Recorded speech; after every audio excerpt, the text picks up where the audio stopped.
자, 오늘 진도 나갑니다. 오늘 진도는 대국어에서 대륙회계 화택상거의 개송이 이제 오늘부터 나가는데, 개송 앞에 이 근데 비유품은 지금 화택의 비유가 있었습니다. 그래서 화택의 비유를 통해서 화택의 비유를 사실 법화경의 가장 중요한 비유가 화택의 비유고, 이건 법화경뿐만 아니라 전 불교를 통해서도 전체 부처님 수많은 대승 경전들이 있는데, 대승 경전들에서 설하는 비유 중에 최고의 비유 그러면 화택의 비유를 꼽을 수 있습니다. 어떤 스님들도 어떤 법문을 할 때도 화택의 비유를 모르면 이건 진짜 참된 설법의 어떤 비유를 얘기할 그 명분이 안 선다 이렇게 할 정도로 이 화택의 비유는 모든 부처님 법문의 비유 중에 최고의 비유이고, 또 법화경 자체가 모든 경들의 왕 그러잖아요. 정법을 말씀하신, 또 대법을 설하셨다 이런 말씀이 경에 나오잖아요. 그래서 그런 대법의 진리를 가장 먼저 비유로 설하시는데, 그 비유가 굉장히 리얼하고 또 그 부처님의 진심을 잘 설명할 수 있는 비유이기 때문에 이 화택의 비유가 굉장히 유명하고, 손뿐만 아니라 교화가라는 어떤 그 사람들도 이 비유를 제대로 알면 이제 전체 부처님의 그 의미를, 진리를 이제 파악할 수 있다. 그래서 이 비유가 법화경뿐만 아니라 불교 전체를 통틀어서도 가장 중요한 비유가 아닌가 이렇게 생각입니다. 그래서 이 화택의 비유를 통해서 우리가 불타는 집 그랬죠. 그래서 화택이 이제 있으면 여기에 아이들이, 수많은 아이들이 있는데, 이 장자가 이제 이런 불타는 집을 바라보고 여기에 있는 아들들을 이제 불타는 집에서 건지기 위해서 이 불타는 집에 사는 것이 얼마나 위험하고 두려운가를 누누이 설명하지만, 이 아들들은 지들이 여기에서 놀고 있는 놀이 재미에 빠져가지고 그래서 나올 생각을 안 하더라. 그래서 이 아이들이 놀이에 빠졌다는 거는 중생들이, 여기 있는 화택 불타는 집에 있는 아이들은 우리 중생으로 의미하고, 여기는 우리 중생으로 의미하고, 그 다음에 이 장자는 부처님을 의미하잖아요.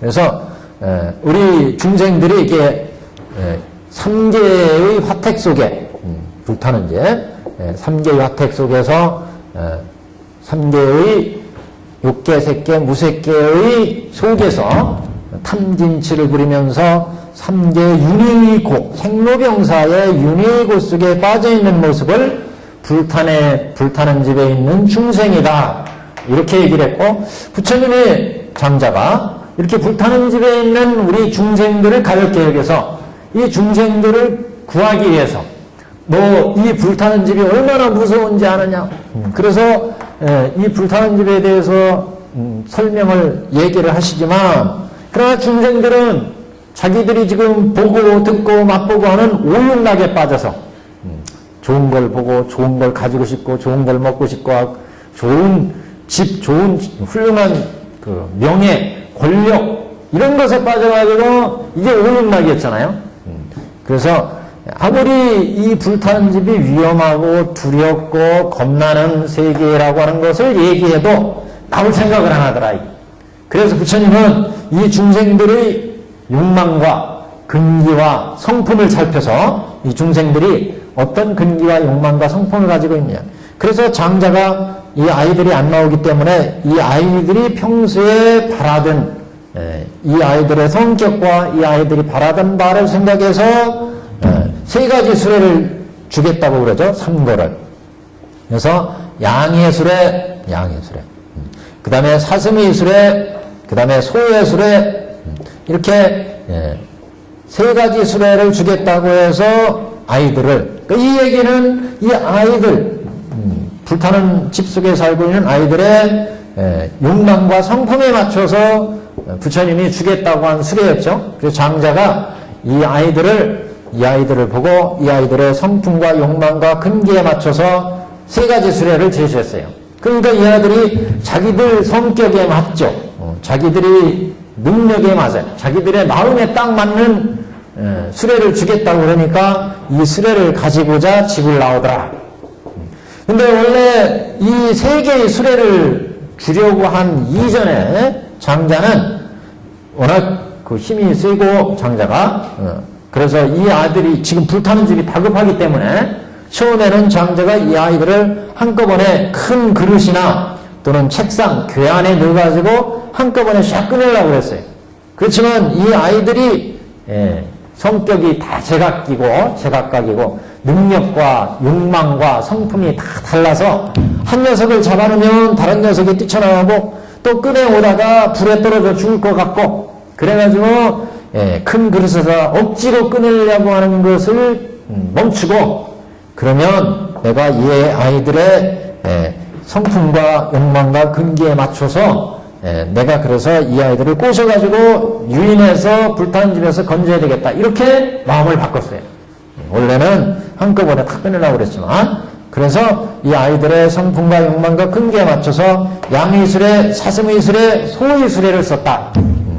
이렇게 세 가지 수레를 써서 불타는 집에서 빠져나오게 한 다음 장자는 본래 자신이 의도했던 큰 수레를 줬다. 그래서 이거를 대백우거 이렇게 얘기했죠. 대백우거. 큰 수레다. 이걸 또 대력 백우거 이렇게 얘기했습니다.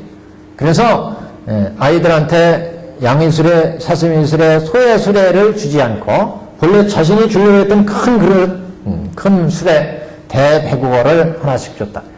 그래서 이 장자가 세 수레를 준 것은 삼승법, 이것은 이제 방편이었고 중생의 근기에 맞춰 준 거니까 본래 당신이 주려고 했던 거 일대백우거는 일불승이다. 일불승. 그래서 양의 수레, 사승의 수레, 소의 수레를 이제 삼승의 교법으로 놓고 본다면 교법. 부처님이 중생을 가르치기 위해서 지금 육도윤회하는 중생을 가르치기 위해서 베풀어지는 교법으로 삼승을 이제 해석하자면 이 삼승은 양의 수레는 성문승법이었고 성문승. 그 다음에 사승의 수레는 연각승법이고 연각승. 소의 수레는 이거는 이제 보살승법이다. 보살승. 승이라니까 이건 교법 아니겠어요? 수레승자는 태워서 이렇게 날아가 주는 거. 우리 중생을 육도윤회의 세계에서 날아주는 해탈의 세계로 날아주는 역할을 하는 것이다. 교법. 그래서 성문승은 사성제 이렇게 얘기했고 사성제. 연각승은 12연기 그 다음에 보살승은 육바라밀 이렇게 뭐 공식처럼 우리가 그동안 수없이 말씀을 드렸습니다. 그래서 저번 시간에 그래서 이 사성제를 타면 그러면 어떻게 해서 지금 생사를 해탈하느냐. 다시 말해서 우리가 장자가 아이들한테 세 개의 수레를 줘가지고 불타는 집에서 빠져나오도록 했는데 이 얘기는 결국 부처님이 우리 중생 육도윤회하는 3계 욕계, 색계, 무색계의 중생들이 육도윤회하는 이런 생로병사의 속에서 건지기 위해서 삼승법을 베푼 것과 같다.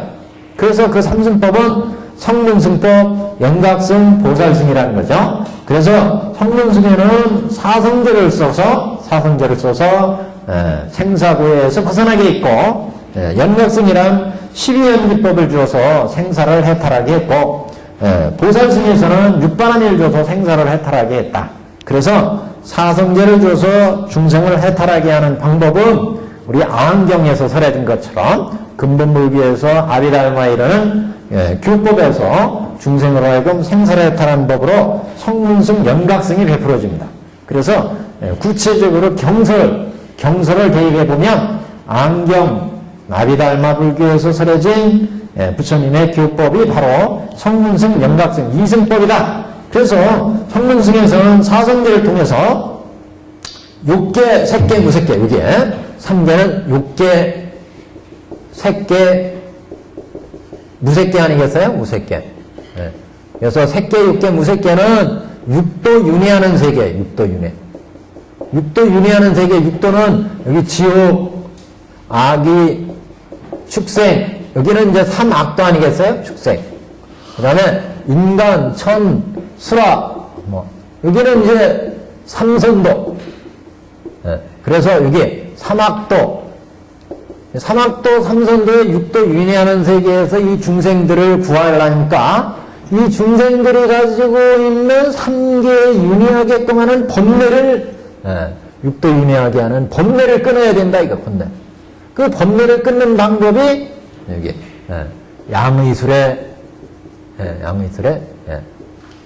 사승의술에, 그 다음에 소예술에 했다, 소예술에. 양의술에는 사성제로, 여기는 12연기로, 여기는 육바라밀로, 번뇌를 끊게 했다, 이게. 그래서 사성제를 통해서는, 이제 수행하는 방법이 사성제를 통해서 교법으로는 이 세상의 모든 욕계, 색계, 무색계에 있는 중생들. 그 중생들은 오운이잖아요, 오운. 그 세상은 중생과 세상. 세상은 뭐예요? 12처 18개. 18개다. 12처 18개가 다 인연에 의해서 만들어져서 인연생, 인연멸한다. 이 이치를 이제 양의술에서는 교법으로 얘기하고, 이건 이제 교법이죠, 교법. 그러면 이걸 어떻게 수행으로 닦아나가느냐, 수행. 이게 인연에서 인연으로 멸해서 나도 생기고 12처 18개, 즉 우리가 살고 있는 이 나의 재산과 재물과 온갖 것들을 여기 12처 그렇게 얘기하잖아요. 이걸 이제 다 합하면 제법 그러잖아요. 제법은 모든 법들은 다 알만은 나는 오운으로 이루어졌고 12처 18개는 제법 그러잖아요. 이 오운과 12처 18개가 다 인연에 의해서 만들어져서 인연에 의해서 변해서 인연으로 없어진다. 이건 이제 우리가 우체에 걸쳐서 얘기했잖아요. 나라고 하는 거 오운인데, 오운. 이 오운은 세곤, 수온, 상온, 행온, 식온. 나는 이렇게 5덩어리로 인연에 의해서 뭉쳐져 있는 게 나다. 여기에 안근이 있고, 이, 비, 설, 신, 의. 이렇게 육근이 있어서 색, 성, 향, 미, 촉, 법으로 우리는 살아가고 있고, 저번 시간에 말씀드렸지만 간단히 말씀드리면 교법을 통해서 말씀을 했고, 그러면 이 교법의 의미가 뭐냐? 우리는 이렇게 오운의 덩어리 속에 눈으로 보고 귀로 듣고 코로 냄새 맡고 몸으로 접촉하고 의식하는 이렇게 육근에 의해서 살아가는데, 육근이 이 연에다가 이렇게 인연이 결합된다. 인연이 화합해서 인연에 의해서 생겨서 인연에서 결합한다. 과거 나의 업과 부모님 업이 인연에 의해서 만나가지고, 그래서 내가 딱 한 살 때 딱 태어났어요. 태어나면 우리 눈이 달렸잖아요. 태어나면 귀가 뚫려 있어요. 코가 냄새를 맡아요. 입으로 맛을 보게 되고 몸으로 접촉을 느끼잖아요. 그 다음에 우리가 의식을 한다. 어린애가 딱 태어나면 그 어린애 태어난 1살짜리가 눈으로 무언가를 보잖아요. 색을. 귀에선 무언가 소리를 들어. 코에선 뭔가 맛을 보고, 혀에서 맛을 보고, 냄새를 맡고, 몸으로 뭔가 접촉하고 의식이 있다. 의식. 이게 이 연에다가 인연이 우리한테 태어난 순간부터 뭔가 보고 듣고 하는, 시간이 지날수록 시간과 공간에 의해서 우리한테 원인이 제공된다. 인이. 그래서 그 인과 연이 딱 만나니까 내가 뭔가 느껴가지고 뭔가를 느끼고 생각을 하고 행하고 식하고 색하고 해서 내 몸이 이루어진다. 이게 나라는 거죠. 이게 끊임없이 인연이 결합되니까 이게 1살이고, 다시 인연이 쭉 결합하니까 2살이 되고, 2살에 내 색상인식이 이루어지고, 3살에 내 색상인식이 이루어지고, 이렇게 끊임없이 연계되니까 이게 결국 50살, 60살, 100살. 그래서 생해서 늙어가게 되고, 이 동안에 이게 인연에 의해서 만나면서 때로는 즐겁고, 때로는 괴롭고, 생로병사, 때로는 병으로, 이렇게 해서 생로병사가 이루어진다는 거죠. 인연의 결합. 그래서 인연에 의해서 생겨서 인연에 의해서 멸한다. 그렇기 때문에 나라는 존재는 무상하다, 무상하.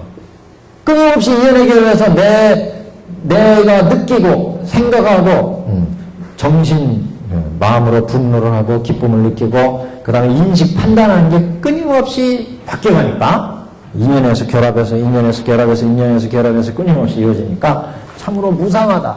그리고 날아가는 존재는 이렇게 무상하기 때문에 실체가 없다. 끊임없이 내가 만들어지니까 그래서 이렇게 무아. 그래서 이게 결합되니까 1살에서 2살 때의 내 색수상 형식, 3살 때의 색수상 형식, 3살.1, 1살, 2살, 3살 사이에는 끊임없이 변해간다는 거죠. 네, 그래서 무상하고 무하고 이렇게 변해가는 걸 쫙 연결해놓고 보니까 이게 잘못 결합해서 눈병도 걸리고 코병도 걸리고 수많은 병이 만들어지고 때로는 죽음에 이르고 이게 생로병사다. 그래서 우리는 무상하고 무하고 생로병사니까 뭐예요? 이거는 고다 이게. 그래서 재행무상, 재범무하, 일체계고, 삼법인 그러잖아요. 삼법인. 이 색계, 육계, 무색계 이 세 개에 일단 오를 가지고 12철을 가지고 이상이 나오면 이렇게 무상하고 무하고 고다. 어디? 윤희의 세계에 떨어진다. 그래서 이런 세 개의 모습을 지대로 설명하는 게 우리 교법의 양의술의 사성제에서 그래서 이렇게 생로병사 받는 모습, 현재 이런 모습이 이게 고제죠, 고제. 그리고 이 고제의 현생의 생로병사의 세상은 이렇게 인연에 의해서 결합해서 끊임없이 우리가 여기에서 색상인식을 느끼면서 탐내고, 그렇잖아요. 눈으로 보면 뭔가 좋은 걸 가지고 싶어 하잖아요. 귀로 들으면 좋은 소리를 듣고 싶어요. 이게 탐이고, 그게 이루어지지 않으면 화를 내고, 때로 어리석은 마음을 내고, 템진치 만의 신견병견 개금치견 번뇌가 만들어진다. 번뇌가. 이게 뭐예요? 집재예요. 고제가 만들어지는 원인. 그건 인연에 의해서 결합돼서 끊임없이 탐진치가 만들어지기 때문이다. 그 원인을 얘기했으니까 집재죠. 그러니까 이걸 벗어나려면 어떻게 해야 되느냐? 이게 도제에서 이게 인연에서 만들어지니까 참 나라고 하는 것도 이게 무상이고 무하구나. 근데 내가 이걸 제대로 보지 못해서 탐진치가 만들어지는구나. 그래서 나라고 하는 존재도 나한테 보여주는 색성의 위축법. 이게 다 뭐예요? 이게 내 재산이고 내 명예잖아요. 이게 12처라, 12처. 이렇게 하니까 12처 18계란. 그래서 이런 모든 것들이 참으로 인연에서 결합돼서 만들어지는 거구나. 그래서 이걸 눈을 부릅뜨고 바르게 봤더니 정경. 그랬더니 무상한구나. 인연에서 만들어져서 참 무상한데 내가 잘못 봐가지고 자꾸 탐진치를 내는구나. 그러니까 이걸 바르게 보는 게 정경. 그리고 바른 생각을 해. 정사유. 그 다음에 정어, 정명, 정정진, 정까지 선정까지 만들어져. 바른 선정이 만들어지면 여기는 선정이 안 만들어졌기 때문에 보는 것마다 내 마음이 작동을 해가지고 보고 들리고 맛보는 데에 따라서 탐진치가 작동했는데 이게 이제 바른 선정, 바르게 봐가지고 바른 선정이 딱 만들어지니까 고요한 마음에서 보게 된다. 여기 중생에서 지금 보는 거는 비유를 들자면 여기 흙탕물이 쫙 있는 거, 컵에, 유리컵에 흙탕물을 놓으면 어떤 게 바닥인지 어떤 게 흙인지 밑에가 안 보이잖아요. 이걸 가만히 놔두면 나중에 흙은 이렇게 다 갈아넣는다고 그랬죠. 물이 여기 맑은 물이 탁 있고 뭐가 흙인지 뭐가 맑은 물인지가 딱 보여요. 이게 바로 정정이 그렇다. 선정에. 바른 선정에 들어가니까 이제 딱 보이는 거예요. 이게 번뇌였구나. 이게 내가 탐내는 마음이었고 이게 내가 화내는 마음이었구나. 이게 내가 어리석은 마음이었구나. 그래서 무상, 고를 알기 때문에 이런 번뇌를 안다. 그러면 이제 그걸 끊어버리는 거죠. 뭘 통해서? 수행을 통해서. 그래서 이제 도제를 통해서 이런 번뇌를 알고, 그래서 번뇌를 통해서 도제를 통해서 이런 번뇌의 실상을 알고, 이걸 없애버리면 멸제다. 이렇게 해서 사성제에 의해서 생사를 이제 벗어나게 된다. 구체적인 수행으로는 오정신관부터 닦아가지고 이건 이제 천태사기에 나오죠. 그 다음에 사념처관으로 들어가고, 사념처관에서 사선근이가 나오면, 그래서 오정시관으로 탐진치련 마음을 일단 이제 억눌러서 마음을 좀 가라앉히고, 사념처관에서 신수, 신법, 위파사나를 잘 닦는다. 위파사나를 잘 닦으면 선근이 만들어져요. 선근 공덕이 생겨서 내 지혜가 개발되죠. 그래서 사선근이 들어가 향, 사과를 거치면서 여기에서 번뇌를 끊어요. 그래서 여기에서 이제 무르지혜가 나면 그 무르지혜로 고제 밑에 있는 번뇌, 고제 밑에 있는 현재 고제 밑에는 탐내는 마음, 화내는 마음, 어리석은 마음에 탐진치 번뇌가 있잖아요. 이런 번뇌가 이제 여기에서 예립과에서 억누르고, 예립과에서 81품 끊고, 그 다음에 일렉과 불안과 아랑과에서 81품을, 88사를 예립과에서 끊고 81품을 사후 번뇌를 일렉과 불안과 아랑과에서 끌어서 생사를 해탈하게 된다. 이게 이제 가장 중요한 문제입니다, 이게. 생사를 해탈하는데 가장 기본이 되는 문제예요.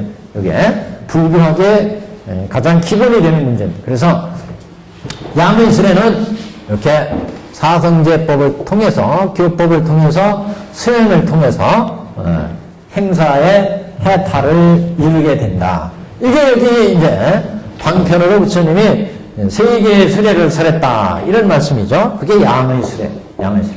그래서 생사의 해탈이 이루어졌고, 그 다음에 이제 문제는 12연기법으로 이제 순간과 여건을 통해서 생사를 해탈하는 이런 방법인데, 12연기법은 이제 부처님으로부터 연기법을 듣고, 모든 우리의 생로병사는 인연에 의해서 만들어져서 인연에 의해서 전개가 이루어지는구나. 그래서 무명에 의해서 행이 나오고, 행에 의해서 식이 나오고, 내지 생로병사가 이루어지는 것을 관해가지고 부처님의 교법으로 듣고 이렇게 관해서 무명본내에 의해서 12연계에서는 무명에 의해서 행이 나오고, 행에 의해서 식이 나오고 해서 생이 나오고 노사가 나온다.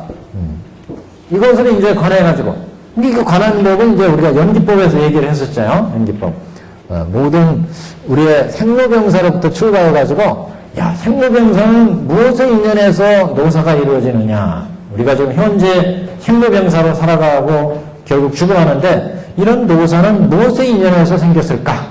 그걸 쫙 관하니까, 노사라는 것은 생에 무엇이 인연이 되어서 노사가 만들어지는구나. 그러니까 여기는 과거, 이건 인이잖아요. 모든 존재들은 인과에 의해서 만들어지니까, 현재의 과인 생로병사 중에 노사라고 하는 과는 무엇의 원인이 있어서 과가 만들어지더라. 그 원인은 우리가 연기법에서 연기의 제1법칙, 모든 존재들은 인과에 의해서 이루어진다. 두 번째는 모든 인과는 인연화합에 의해서 이루어진다. 이런 얘기였죠. 인연화합. 세 번째는 그 인연화합의 존재들은 상의상관으로 존재한다. 세 가지 연기법을 얘기했어요. 그래서 우리의 현재의 모습은 인과인데, 인과는 원인에 의해서 이루어진다는 거죠. 과가 만들어진다. 그 원인은 인연화합에 의해서 인과가 성립된다고 그랬어요. 인연화합. 그래서 여기에 연에 무언가 인이 결합되어서 인연이 화합되니까 과가 발생했다. 그래서 현재의 노사는 무엇에 인연해서 노사가 만들어졌을까? 연구해봤더니 생의 연에다가 끝까지 아까 얘기 봤잖아요. 우리가 태어나면서 육경이 인연 화합이 이루어지니까 노가 되고 그게 병이 되고 사가 되더라. 행로병사하더라. 그래서 생이 있으니까 생의 연의 인이 시간과 공간에 의해서 태어난 순간부터 우리한테 보여지고 들려지고 맛보여지면서 내 색상인식이 이루어지니까, 그래서 나의 삶이 이루어지더라. 육근에 의해서. 그래서 생의 연의 인이 결합되니까 인연화합이 이루어지니까 노사가 만들어지더라. 그래서 생이라는 문제를 도출해냈고, 그 생은 다시 또 과가 되니까 무엇에 인이 있어서 과가 되었죠. 그래서 생이라는 것이 무엇에 인연화합이 이루어지니까 과가 이루어졌느냐. 그래서 이 인은 인을 이제 다시 추구해 보는 거죠. 무엇에 인연화합이 이루어지니까 생이 있느냐. 그래서 유가 있으니까 존재함, 유가 있으니까 무엇에 인연해서 생이 이루어지더라. 다시 여기는 과가 되고 유는 다시 여기는 원인이 있으니까 과가 만들어진다는 거죠. 다시 이는 무엇에 인연화합이 이루어져서 인과가 성립됐다는 거죠. 그래서 무엇에 유라고 하는 존재는 무엇이 인연이 화합에 대해서 유가 있을까? 취해봤더니 이게 취함이 있으니까 취가 있으니까 유가 이루어지더라. 취는 다시 과가 되고 여기는 인이 되니까 취는 무엇에 인연해서 취가 만들어졌을까? 애착이 있으니까 애착의 인연화합이 되어서 취가 이루어지고 취에 다시 인연화합이 되어서 유가 생로병사가 되더라. 이렇게 쭉 추가해봤더니 무명에 연해서 행이 이루어지고 행에서 식이 이루어지고 내지 생로사가 이루어지더라. 그래서 이 문제에 의해서 이제 무명에 인해서 우리 생로병사가 이루어졌구나. 이걸 이제 공부하게 됨으로 해서 연기 제3법칙에 뭐가 있었어요? 모든 존재는 서로 상의상관 관계가 있다. 그래서 이것이 있음으로 해서 저것이 있고 저것이 있음으로 해서 이것이 있고 이것이 멸함으로 해서 저것이 멸한다. 이런 얘기가 있었죠. 그래서 무명권내를 파하면 다 이게 인과에 의해서 이루어졌으니까 원인이 없어지니까 과가 없어지더라. 무명이 없어지니까 행이 없어지고 행이 없어지니까 식이 없어지고 내지 생로병사가 타파되는 거죠. 그래서 무명권내의 타파에 이제 우리가 무명권내 모든 번뇌의 근본인 무명번뇌는 우리가 육근과 육경이 결합되면서 만들어졌잖아요. 이 번뇌를 타파함으로 해서 생사를 벗어나게 되는데 이렇게 부처님의 교법을 듣고 이 연기법을 깨쳐서 생사를 무명번뇌로부터 시작되는 생로병사를 타파하는 게 바로 사슴의 수레. 이건 이제 연각승 그랬죠. 수레라는 것은 12연기법을 탔기 때문에 수레가 되는 거죠. 그리고 자신이 자연현상에서 이걸 깨쳐요. 야, 보니까 봄에 딱 봤더니, 이렇게 나무마다 잎새가 탁 해서, 초록의 녹음이 만들어졌었는데, 여름, 가을이 되니까 낙엽이 턱 떨어져. 이걸 보고, 야, 모든 존재들은 인연에 의해서 화합되어서 낙엽이 만들어졌다가, 인연의 화합에서 이게 융성하고 초록의 녹음을 탁 보이다가 가을이 되니까 인연이 이제 해체돼 버린다. 인연. 그러니까 이게 낙엽이 돼서 떨어지는구나. 보면은 여기 물이 올라오고 햇볕도 찌고 기압도 딱 알맞고 온도도 딱 알맞으니까 조건이 딱 맞았다. 이 나무의 연에다가 조건이 딱 맞았어요. 직접적인 조건들. 햇볕이 5개 찌고 있죠. 물기도 올라오죠. 그 다음에 온도도 맞죠. 그러니까 공기와 바람과 온도와 햇볕과 결합해가지고 물기와 결합되어서 여기서 싹이 이렇게 나가지고 이게 낙엽이 되어가지고 푸른 낙엽을 딱 만들어내더라. 이게 인연화합이더라. 근데 가을이 되니까 온도도 틀려버리죠. 온도도 낮아버려. 기압도 틀려버리죠. 햇볕 양도 달라져. 물기도 안 올라와. 그러니까 낙엽이 인연 결합이 더 이상 계속 이게 수분 양분 결합이 이제 안 된다. 인연이 달라져 버린다는 거죠.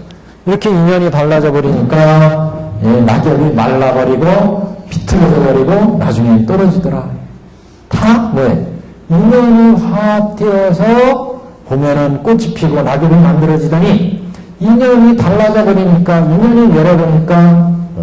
인연이 달라져 버리니까 온도도 달라지죠. 햇볕 쬐는 것도 달라지죠. 기압도 물도 안 올라오죠. 그러니까 이게 말라가지고 떨어지더라. 다 인연에서 결합돼서 인연에서 멸하는구나. 이거를 자연현상 보고 이제 하는 거. 이걸 우리가 독각 그랬어요. 독각. 그래서 지금 연각승은 독각 또는 벽집을 이렇게 얘기를 하죠. 그래서 여기는 12연계에 의해서 생사를 해탈했다. 12연계에 의해서. 그 다음에 소가 끄는 소리는 육바람일.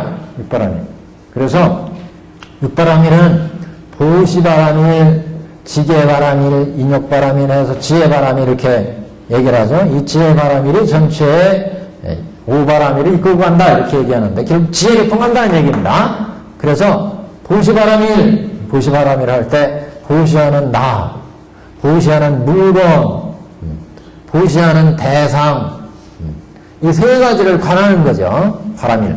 그래서 보시하는 나를 보면 나는 오운으로 되어 있고 여기는 뭐 12처 18개로 되어 있고 대상도 오운으로 되어 있고 사람이니까 그래서 보시하는 나 오운을 잘 관하니까 보시하는 나도 인연에서 만들어져서 인연에서 멸하는 생로병사의 존재라고. 그래서 근본불교식으로 보자면 그러니까 석공관으로 보자면 오운도 무상하고 무하고 고구나. 채공관으로 보자면 오운이라는 것도 인연에서 생겨가지고 인연에서 멸해가는구나. 연기한다. 인연에서 생겨서 인연에서 변해서 인연에서 멸해가는구나. 연기하는 것들은 무자성, 자성이 없다. 그 다음에 무자성이니까 집착할 것이 없다. 그러니까 무소득 공이다. 이렇게 보는 거죠. 이거하고 근본불교의 차이점을 좀 이해를 하셔야 돼요. 그래서 근본불교는 이렇게 해서 오운이 인연에서 만들어져서 인연에서 변해가니까 내가 생에서 노에서 병으로 가는 이치를 하나하나 분석적으로 이제 이해를 하지만 여기 연기는 이렇게 해서 인연에서 우리가 생이 생기고 멸이 이루어지는 이 생멸의 연기를 통괄적으로 관하는 거예요. 통괄적으로. 그래서 인연에서 생겨서 인연에서 멸해서 인연에서 생겨서 인연에서 멸해가니까 인연에서 이게 생기는 생이라고 하는 것도 인연에서 멸하는 멸이라고 하는 것도 실체가 아니구나. 이게. 왜? 우리가 인연에서 생기는 생이나 인연에서 없어지는 멸이라고 하는 존재는 생이 있어야 멸이라는 문제가 생겨나요. 생이 없이 어떻게 멸을 얘기할 수가 있어요? 멸이라고 하는 건 이미 우리가 생하는 순간 우리는 죽음이 우리를 향해 오고 있어요. 멸이 들어있다. 이게. 그러니까 생이라는 실체는 따로 떼어놓고 생각할 수가 없다. 이 생멸을. 여태까지는 내가 태어났으니까 내 생이니까 실컷 보고 듣고 맛보고 이 속에서 생의 이 오용락을 누리면서 살아갔는데 이 대승의 입장에서 보니까 우리가 태어난 순간 인연에서 생겨서 인연에서 일어나니까 이 연기라는 관점에서 딱 보니까 인연에서 생겨서 인연에서 멸해가는 존재이기 때문에 생이라는 실체도 노라는 실체도 병이라는 실체도 없더라. 이게. 다 이미 땡 생하는 순간 이 속에 사가 들어있다. 우리가 밤낮처럼 우리가 낮이 딱 되면 낮이라는 건 인연이 결합돼서 점점점 변해가지고 밤이 되는데 그래서 이 밤이라는 거나 낮이라고 하는 거나 밤 그러면 껌껌한 어두우니까 이게 밤이구나 이렇게 생각하는데 사실은 그 밤을 보면 밤 속에 이미 저쪽에서는 밝음이 찾아와요. 낮이 찾아와. 밤 속에 이미 낮이 들어있다는 거죠. 낮 그러는데 우리가 훤히 밝았으니까 이게 낮이구나. 그런 낮은 없다. 이 낮 속에도 항상 지금 저쪽에서 어둠이 들어오고 있어요. 그러니까 밤이다 낮이다 이렇게 잘라서 이분 법체가 이 세상을 볼 수가 없다. 다 모든 존재는 연기에서 변해가기 때문에 연기에서 그래서 그게 이제 무자성이라는 거예요. 모든 존재들은 이렇게 실체로 볼 수가 없다. 다 연기되어서 인연에 의해서 연기되어서 존재하지. 그래서 생이라든 또는 노나 병이나 사 그러니까 오운이나 12처나 18개도 다 실체가 없다. 무자성이다. 이게 자성이 없다. 그 자성이 없으니까 나에 대해서 이게 살아있다. 이게 나다. 이렇게 내가 집착해가지고 이 나를 잘 먹이고 잘 입히고 이게 나고 이게 모든 거구나. 이렇게 생각할 수가 없다는 거죠. 그래서 자성이 없으니까 나라고 하는 실체가 없으니까 그래서 이런 실체가 없으니까 나에 대해서 집착할 것이 없고 이렇게 집착을 안 하니까 이제 나에 의해서 생겼던 탐진치 번뇌가 실체가 없더라. 이게. 오운도 12처서 18개도 역부여시 다 공하기 때문에 무수득이야. 그래서 나에 대해서 12처 18개 재물에 대해서 나라고 하는데 이미 나의 생이라는 게 실체가 사가 있어야 생이라는 게 존재할 수 있다는 얘기죠. 그러니까 지금 생도 실체가 없고 사도 멸도 실체가 없는데 무엇을 이 나에 대해서 집착하고 갖고 싶어하고 이런 게 생기느냐 이게. 그러니까 탐냄도 화냄도 어리석음도 우음도 시비처도 실체가 없다. 무자성이니까 거기 실체가 없는데 내가 실체가 없는데 거기서 뭐를 내가 탐진치를 내느냐 이게. 예, 무집착 무소득이라. 그래서 탐진치가 안 생긴다. 소득이 없어요. 소득이 없으니까 보는 거에 대해서 여기는 옛날에는 중생 때에는 눈으로 대상을 볼 때마다 저거 먹고 싶다, 가지고 싶다 이런 탐진치가 발생했는데 이제 대승의 관점에 있으면 나라고는 존재도 실체가 없고 보이는 빵이나 재물이나 명예나 부귀영화도 다 실체가 없으니까 실체가 없는데 무자성인데 무엇을 가지고 그거 내 거다, 먹고 싶다, 가지고 싶다 탐욕이 안 난다. 탐진치가 이렇게 관하는 게 이게 공관입니다. 공관. 이 대승은 여기에서 육바라미를 통해서 공을 파악을 하지만 사실 이제 대승 보살도 대배국에 들어가기 위해서는 공에서 가를 봐야 되고 중까지 가야 되죠. 중을 봐야 돼요. 이렇게 차례대로 닦아가면 이건 대승 보살도에서 별교 보살행이고 원교는 공 속에 가와 중이 들어있는 것까지를 같이 보게 되고 또 가에서 여기서 공과 중을 보게 되고 중에서 공과 가를 한꺼번에 든다. 그래서 직공, 직가, 직중이라는 거죠. 이렇게 보니까 이게 이제 원교 보살이다. 원교 보살. 그래서 이제 우리가 수행할 때 소해술에는 단순히 보살승까지만 보면 이거는 이제 3도의 보살승이고 여기서부터 대배국어를 가려면 공과 중까지 가야 됩니다.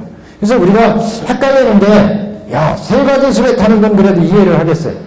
도대체 대배국어가 뭐를 의미하느냐 이렇게 좀 의아하시는 분이 있는데 이거는 공과 중에서 우리가 볼 때 직공, 직가, 직중의 경지를 보는 거예요. 결국 그래서 이 수행에 보면은 우리가 이 앞에 그래서 수레에 얘기를 할 때 대배국어를 탈 때 이 수레가 묵고 넓으며 거기에는 난간이 채워져 있으며 밑에는 베개가 깔려 있고 앞에 흰소가 끌고 가고 뒤에 시종이 따르고 그러면 나온 얘기는 다 나오잖아요. 그럼 도대체 이 대배국어 뭐란 얘기냐 이렇게 헷갈리실지 모르는데 그렇기 때문에 이 대배국어 속에는 직공, 직가, 직중이에요. 이걸 이제 대배국어를 타면서 우리가 그러니까 실상의 경지라면 실상의 경지. 그렇기 때문에 모든 법이 여기에 들어가면서도 안 들어가는 거예요. 이 속에 그걸 이제 보살행으로 대배국어의 일불승 보살행으로 닦아가죠. 그래서 3도의 수배를 열었는데 문제는 이 3도는 부처님이 방편이라고 하잖아요. 방편. 우리가 방편문에서 법문에서 이 비유가 나오게 된 것도 부처님이 이 땅에 나와서 수많은 가르침을 설해가지고 중생의 근기와 욕망에 맞춰서 보살승, 연각승, 성문승 해서 중생을 교화했는데 부처가 이렇게 중생을 교화한 목적은 이렇게 성문승, 연각승, 보살승을 설해서 예를 들어 성문승을 타면 이렇게 타고 가면 이제 생사를 배탈해가지고 여기 아란에 이르잖아요. 아란. 여기는 연각에 이르, 벽집으로 이른다. 벽집을. 연각, 벽집. 여기는 보살에 이르죠. 그러면 부처가 여태 안경을 설해가지고 중생한테 생사를 배탈해서 너희들 아란이 되라. 이렇게 얘기를 했어요. 아란이 되라. 그죠? 대승경전에 오면 다 보살행을 통해서 보살도를 닦아야 된다. 보살이 되라. 이렇게 얘기했어요. 어떤 경에서는 이 보살도를 통해서 안육따라 삼맥삼도까지 또 얘기를 해요. 그래서 이렇게 수많은 경전마다 부처님이 어떤 데는 아란이 되라, 연각, 벽집이 되라, 보살이 되라 이렇게 말씀을 하셨는데 부처님의 진심은 뭐냐 이거예요. 진심은 뭐냐.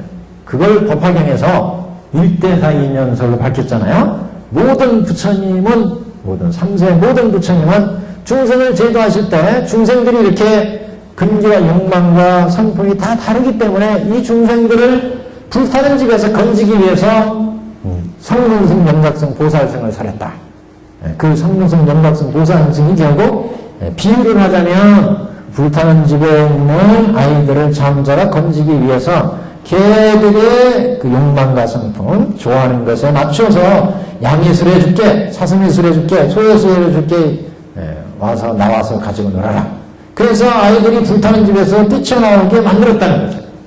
근데 부처님이 장자가 이렇게 3개의 수레를 준 것은 이 대배국어를 주기 위해서라는 거죠. 대배국어를. 그래서 불타는 집에서 건져서 이 대배국어를 줬는데, 우리 거꾸로 이제 법을 얘기를 하자면 부처님이 이 중생들을 구하려고 성문승, 명각승, 보살승을 베풀어서 수없는 법을 설했는데, 이 법을 설한 근본 이유는 일체 중생을 다 일불승에 들기 위해서, 다시 말하면 부처님이 아란이 되거라, 연각이 되거라, 벽지글이 되거라, 보살이 되거라, 이렇게 수많은 경전을 통해서 부처님이 경서를 설했다. 안경을 통해서, 대승경전을 통해서, 수없는 법문을 통해서 너희들 생사를 해탈하면 아란도를 닦아서 아란이 되거라, 연각이 되거라, 보살이 되거라, 이렇게 말씀을 하셨는데, 그 근본 취지는 아란이 되고 벽지글이 되고 보살이 되네 만들고자 한 근본 이유는 일체 중생을 당신과 같이 다 불도를 이루는 데 있었다. 불도. 그래서 부처는 이 세상에 나오신 것이, 이 세상에 출세하신 것이 일체 중생을 다 당신과 같이 불지견을 열어서 불지견에 깨달아 들어가는 게 부처의 근본 목적이었지, 부처가 아란이 되고 성문 연각이 되고 보살이 되도록끔 하는데 부처의 근본 마음이 있었던 거 아니다. 본 마음은 일체 중생이 다 불도에 들어가는 데 있었다. 그래서 단지 중생들이 근기와 욕망이 다 다르기 때문에 거기에 수준에 맞춰서 이 중생들은 아란도를 얘기라면 자기들이 좋아하는 성품, 좋아하는 근기이기 때문에 이 법을 가지기 때문에 성문승을 베풀었고, 또 이 중생들이 근기와 욕망에 맞춰서 연각승을 베풀었고 보살승을 베푼 거지, 본래는 대배국어를 주기 위함이었다. 이 대배국어가 일불승이고, 이 대배국어는 결국 불지견이다. 불지견에 이끌어 들어가기 위해서 장자는, 얘들아, 니들 불타는 집에 있는데 여기 니들이 좋아하는 양의 수레, 사슴의 수레, 소의 수레가 있으니까 하나씩 가지고 놀아라. 그래서 불타는 집에서 나오게끔 했고, 본래 부처가 주려고 했던 의도는 대배국어였다. 그래서 이 대배국어를 아이들한테 나눠줬다. 문제는, 그래서 우리 이제 여기 오시면 오늘 이제 얘기할 부분이 바로 이런 부분이었는데, 과연 그러면 부처가 니들 좋아하는 양의 수레, 사슴의 수레, 소의 수레가 있으니까 가지고 놀아라. 그래서 얘들을 건져서 불타는 집에서 나왔는데, 장자가 그 세 수레, 준다고 했던 수레는 주지 않고 대배국어를 하나씩 줬다 이게. 그러면 이건 부처가 한마디로 무슨말 뻥친 거 아니냐, 부처님이. 장자가 왜 세 개의 수레를 준다고 하고 다른 대배국어를 줬느냐? 이건 부처님이 허망한 짓 한 거 아니냐 이게. 원래 준다고 했던 양의 수레, 사슴의 수레, 소의 수레를 줘야 되지, 이걸 안 주고 대배국어를 줬다. 근데 이게 허망하지가 않다. 잘못된 게 아니라는 거예요. 왜냐하면 원래 부처가 의도했던 가장 첫 번째 주요한 목적은, 본래 이 세 수레를 주기 전에 생각한 게 있었어요. 얘들이 지금 불타는 집에 있으니까 얘들을 한꺼번에 다 이 불타는 집에 건져서 당신과 같이 벗어나게 해야 될 건데, 얘들을 어떻게 건질 거냐. 그래서 아무리 불타는 집이 이게 무섭다고 얘기하지만 얘들이 안 듣기 때문에 방편으로 이 세 수레를 줘야 되겠구나, 방편으로 이 세 수레를 줘야 되겠구나, 이런 생각을 했다는 거죠.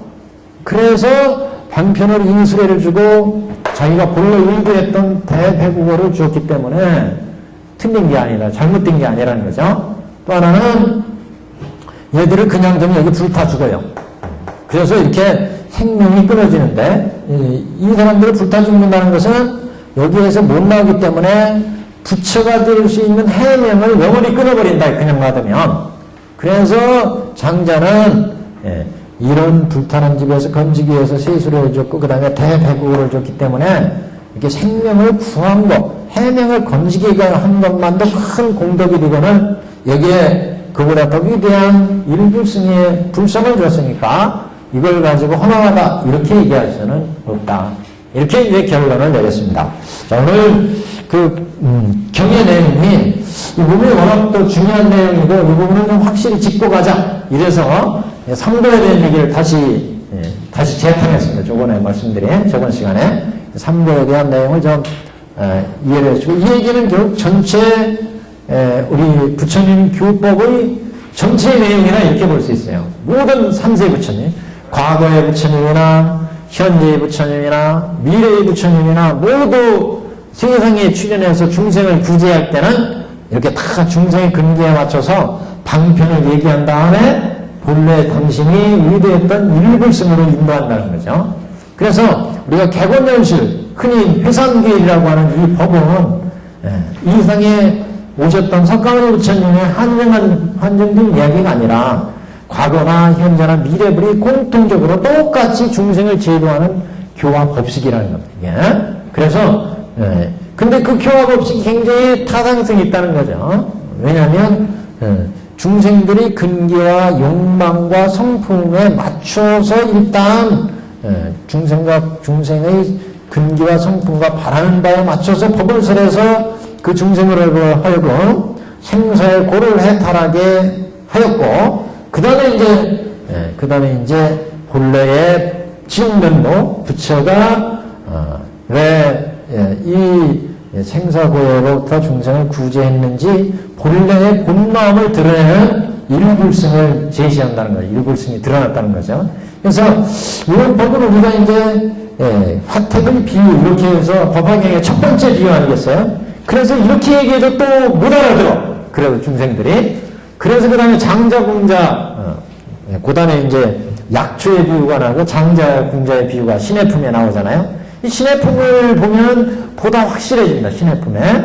장자가 어린 아들, 거지 아들 궁자를 제도하기 위해서 잃어버렸던 아들이 아들이 몇십 년, 한 50년 만에 찾아오잖아요. 자기 아버지를. 그때 이 어린 거지 아들을 자기 아들로 만들기 위해서 처음에는 너 나의 아들이니까 이 재물 내 다 줄 테니까 너는 나의 아들이다. 이렇게 얘기했더니 얘가 도망가잖아요. 기절하잖아요. 그래서 이렇게 하면 안 되겠구나. 얘는 지금 거지 마음이 돼가지고 나를 아버지로 받아들이지 못하는구나. 그래서 걔 근기와 욕망과 성품에 맞춰서 걔 근기에 맞춰서 처음에 똥치는 일부터 시키잖아요. 똥치는 일. 그 다음에 밥 가는 일 시키고 집안일 시키고 그래서 얘가 근기가 성숙해지니까 나중에서 이제 재산을 다 네가 한번 운영해봐라 이렇게 또 물려주고 그리고 나서 이제 장자가 죽기 전에 모든 사람들을 모아놓고 야 여러분 내가 옛날에 아들이 있었는데 이 아들이 집을 나갔다가 몇십 년 만에 나한테 찾아왔습니다. 그래서 나의 아들로 삼으려고 그랬더니 얘가 이렇게 못 따라와서 그래서 내가 똥치는 일 바깥일에서 여태까지 키워놨습니다. 그러니까 나의 재산과 재물은 다 얘 아들한테 물려줍니다. 이렇게 마지막 이제 장자가 유언의 말을 하게 되는데 그 부분이 바로 법화경이라는 거죠. 법화경에서 이렇게 지금 화택 상도를 통해서 똥쟁일 바깥일을 해서 아들을 근기를 성숙시키고 이렇게 양의술에 사슴의술에 똥치는 일 바깥일을 왜 내가 했는지를 마지막에 다 밝혔어요. 마지막에. 그래서 법화의 설법은 바로 이렇게 부처님 그동안에 아한경도설하고 화한경도설하고 수많은 경들을 설해서 중생들을 제도한 그 본래의 부처의 진심 그것을 다 밝히거든. 그 진심은 아들을 장자로 만드는 데 있었어요. 나 재산을 다 아들한테 물려줘서 그 다음에 내가 죽으면 그 다음에 장자를 한다. 이 아들이 궁자가 마찬가지로 지금 불타는 집에서 아이들을 건지기 위해서 이 아이들 수준에 맞게 똥치는 일, 밭가는 일, 집안일을 시켰다. 양의술에 사슴의술에 수레를 줬는데 이것은 모든 나의 재물과 재산을 다 아들한테 주기 위해서 장자가 일불승 대대국어를 주기 위해서 그동안에 방편으로 쓴 거잖아요. 방편으로. 이걸 주기 위해서 대대국어를 자기의 재산과 재물을 다 아들한테 물려주기 위해서 그동안에 장자가 똥치는 일, 밭가는 일을 시킨 것처럼 장자가 지금 여기에서도 화택을 쓴 것은 이 대패국어를 주기 위함이었다. 그래서 장자, 궁자의 비유가 바로 이제 우리가 삼성을 방편으로 열어서 일불승을 드러내기 위한 부처님 방편품의 법설에 대한 가장 중요한 비유로서 화택의 비유를 들었다 이렇게 얘기할 수 있습니다. 그래서 저번 시간에 이렇게 삼걸중거에 대한 합비, 비유는 모든 비유는 이게 별비와 합비라는 게 있어요. 별비와 합비. 그래서 별비에서는 개별적으로 비유를 쫙 얘기를 하고 그 다음에 그 비유의 뜻을 같이 박히는 게 합비예요.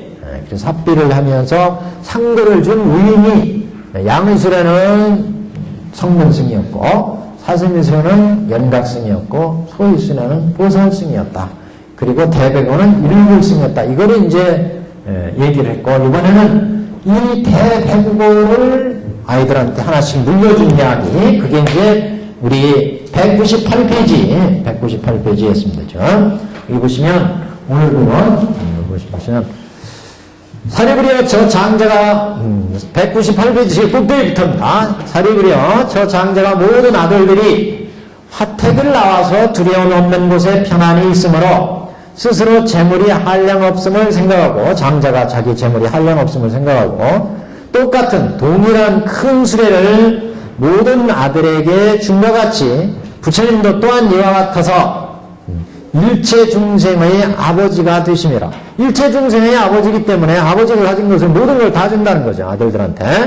그래서 만약 한량없는 억척 중생이 부처님께서 가르친 문으로 삼계의 고와 두렵고 겁나는 험난한 길에서 나와서 열반납 얻음을 보고 열애는 그때 이런 생각을 하시되 나에게는 한량없고 가없는 지혜와 심력과 사무소의 등 모든 부처님의 법장이 있으니 그 지혜나 심력이나 사무소에는 부처님이 가지고 있는 능력이 일불승의 능력.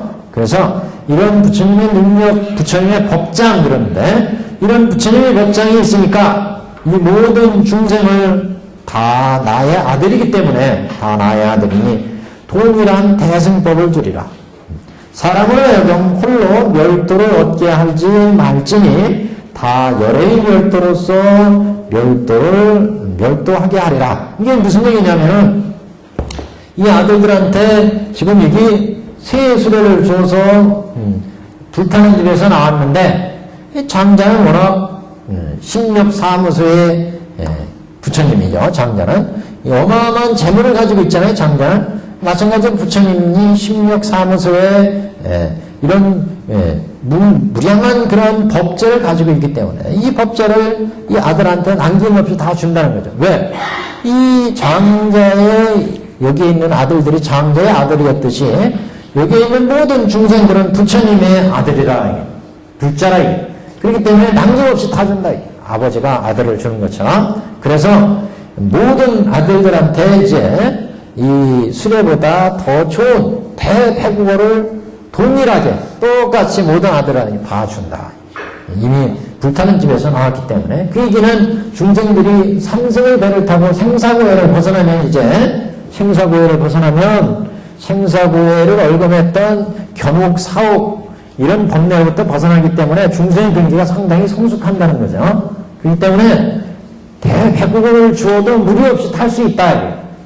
우리가 이제 그 우시에서 화엄시가 있고, 그 다음에 제1노건시가 있고, 제2방등시가 있고, 제3 반야시가 있잖아요. 그래서 화엄시에서 깨치지 못한 중생들을 노건시에서 성숙시키고, 그 다음에 방등시에서 성숙시키고, 반야시에서 성숙시킨 다음, 그 다음에 이제 제5 법화 열반을 베풀면 이제 법화 열반석으로 끌어들일 수 있다는 거 아니겠어요? 마찬가지로 지금 장자가 똥치는 일, 밭가는 일, 집안일을 다 시키면 아이가 근기가 성숙하기 때문에 마지막에 모든 재산과 재물을 다 물려줘도 그걸 무리 없이 자기 것으로 장자와 똑같이 행사할 수가 있다는 거죠. 이미 근기가 성숙시켰기 때문에 똑같이 지금 불타는 집에서 건지기 위해서 양인술에 사슴술에 소인술을 줘서 근기가 성숙시키기 때문에 성숙시켰기 때문에 이 대배국어를 줘도 무리 없이 이 대배국어를 탈 수 있다 그런 말씀입니다. 우리가 뒤에 나오는 장자 공자에 비유해서 장자가 궁자를 성숙시키기 위해서 똥치는 일 시키고 밭가는 일 시키고 집안일 시키고 그 다음에 나중에 모든 재물을 모여지면 무리 없이 가질 수 있는 것처럼 지금 여기 양술에 사슴술에 소일술에 주어서 아이들이 불타는 집에서 나온 다음에는 대배국어를 줘도 이것을 가질 수 있다. 그렇기 때문에 우리가 사립을 존자가 법설에 깨달음 얻잖아요. 법설에 이게 생사고의 이치를 얘기를 하니까 법설에 깨달음 얻었어요. 그 다음에 사대 존자가 또 깨달음 얻어요. 이렇게 열을 수가 있다. 이렇게 볼 수 있습니다.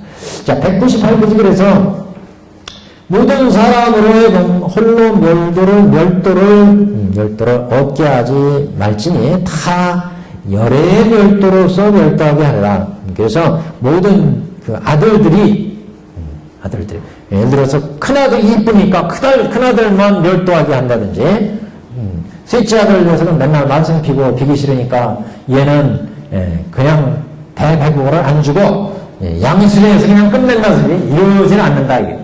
모든 아들들에게 똑같이 주어서 그래서 홀로 멸도를 얻게 하지 않고 모든 아들들이 큰아들이나 작은아들이나 둘째 아들이나 부처는 평등심을 가지고 있기 때문에 평등하게 모든 아들들한테 다 하나씩 줬다. 대배국어를 그렇지 한 아들이나 둘째 아들이나 셋째 아들 따로따로 주거나 하나는 주고 둘은 안 주고 이러지 않고 모든 아들들은 똑같이 그래서 사람으로 하여금 홀로 멸도를 얻게 하지 말지니 다 열의 멸도로서 멸도하게 하리라.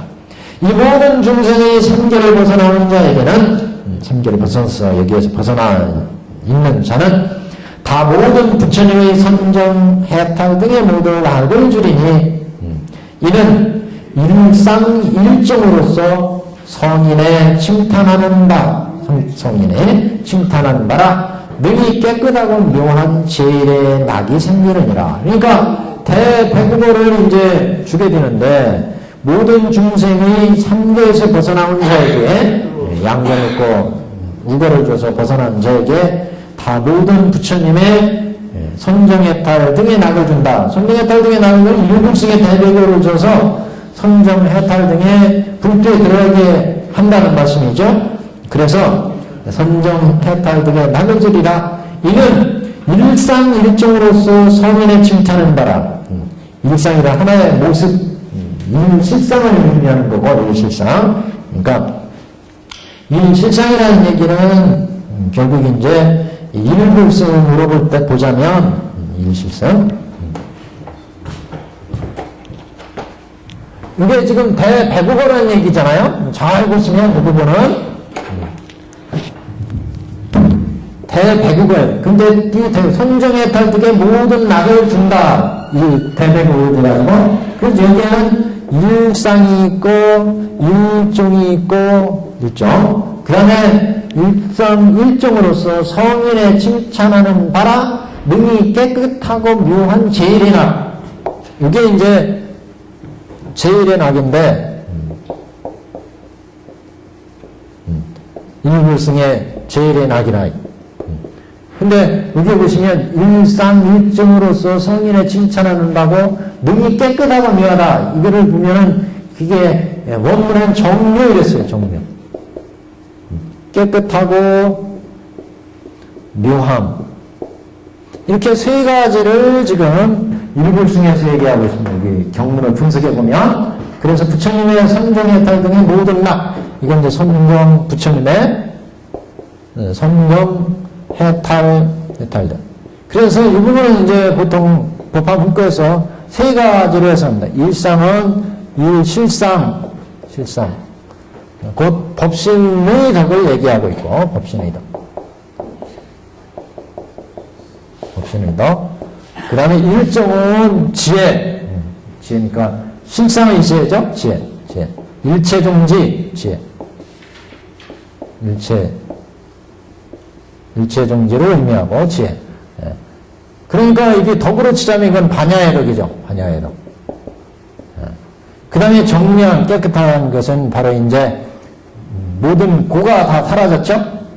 이렇게 하면 여기는 중생의 생사고죠, 생사고. 이렇게 되면 뭐예요? 이거는 변혁생사죠? 변혁생사. 그러니까 여기는 분단생사예요. 육도 윤회니까 분단생사. 분단생사. 여기는 변혁생사. 여기는 모든 생사가 다 끊어졌죠. 그래서 여기는 이제 더 이상 모든 고가 없어요. 무고. 모든 고가 없다. 여기서 변혁생사라고 하는 이유는 양일술의 소성일술의 성능성 연각성은 육도윤회의 생사는 안 받지만 보살이 같은 경우 중생을 제도하기 위해서 중생 속으로 들어갈 수 있어요. 그러면 생사를 받게 되죠. 그렇기 때문에 생사를 자유적으로 자제로 바꾼다. 변혁생사다 이런 말씀이. 근데 부처가 되면 이런 생사도 없죠. 모든 생사가 끊어져요. 그래서 여기 반야의 덕 이렇게 받고 여기는 이제 해탈의 덕, 해탈의 덕 이렇게 3덕으로 천태대사가 해석을 합니다. 이 부분을 일상, 일종, 정료 이렇게.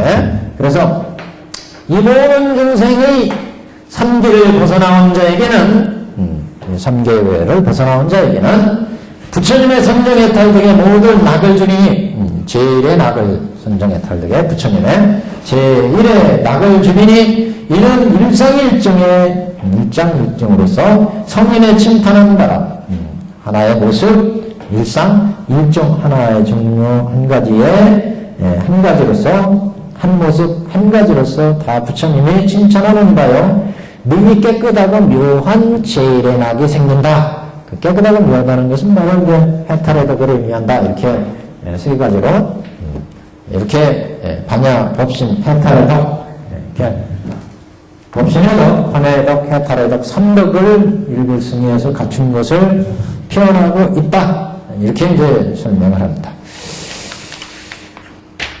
자, 한 장 문제입니다. 200페이지. 사리부리요, 저 장자가 처음에 세 가지의 수레로서 모든 아들을 이끌어낸 후에 보물로 장엄한 큰 수레를 주어서 가장 편안하게 하였으나 그러나 저 장자가 거짓의 허물이 없은 것 같이. 이게 무슨 말씀이에요? 장자가 불타는 집에서 아들을 꺼내기 위해서 양은수레, 사슴인수레, 소인수레를 준 다음에 이 수레를 주지 않고 이 대패물을 줬다. 이게 거짓말이 아닙니다. 허망하지 않다. 이게. 그 얘기죠. 그래서 이끌어낸 후에 보물로 장엄한 큰 수레를 주어서 가장 편안하게 했으니 이건 반야법신 해탈의 덕을 누리게 했으니까 큰 복을 베풀어줬다는 거죠. 큰 수레를 가장 편안하게 했으나 그러나 저 장자가 거짓의 허물이 없은 것 같이 원래 준다고 하는 걸 안 주고 왜 다른 걸 줬느냐 그래가지고 반박하고 너 거짓말쟁이다 이렇게 할 수가 없다. 그래서 허물이 없은 것 같이 열애도 또한 이와 같아서 거짓이 없느니라. 처음 산승을 설하여 중생을 인도한 후에 오로지 대승으로서 제도하여 해탈하게 함이라. 어찌하여 그런가? 왜냐하면 열애는 한량없는 지혜, 심력, 사무소와 모든 법장이 있어서 중생의 대승법을 주건만은 능히 다 받지 못함이라. 그래서 중생들이 다 이것을 받지 못하기 때문에 방편으로 나눠준 거야 이런 얘기죠. 사리부리여 이인연으로서 마땅히 알라. 모든 부처님은 방편력을 가진 거로 일불승을 셋으로 나누어 설한 것이다. 원래는 일불승을 주려고 그랬지만 이게 안 통하기 때문에 이걸 나누어서 양의수레, 사성의수레, 소의수레를 주겠다. 이렇게 해서 중생을 건진 것이다. 근데 이제 보다 여기에 이제 직접적인, 그러니까 여기에 한번 거기다 줄쳐놔 보세요. 넷째 줄에. 그러나 저 장자가 거짓의 허물이 없다. 왜 거짓의 허물이 없느냐? 이거 잘못했다고. 세계의 수레를 준다고 하더니 대백을 줬으니까 이거 거짓말한 게 아니냐? 이렇게 할 수 없다는 거죠. 왜 그러냐? 그 이유는 앞에서 얘기했어요. 첫 번째, 신명의 보존을 해줬기 때문에, 신명의 보존. 신명이라는 것은 이제 불타 죽을 걸 건졌다, 이게. 불타 죽을 걸 건졌기 때문에, 신령의 보증을 해줬기 때문에 이것은 이 얘기는 결국 부채가 될 수 있는 해명을 끊지 않게 해줬다는 얘기죠.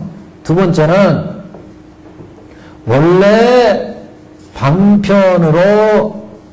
방편을 쓰겠다는 생각을 하겠다. 원래 일불승으로 제도해서 안 되므로 방편을 쓰겠다 이렇게 얘기했다는 거죠. 생각을 한 적이 있어요.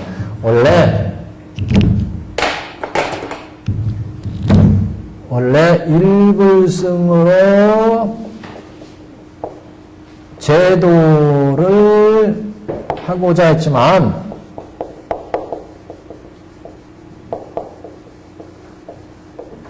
방편으로 했으나 보다 하고자 방편으로 삼승을 베풀었다. 그 증거가 어디냐면 직접 한번 가보세요. 우선은 요 앞에 바로 앞에 어디 있을 거예요.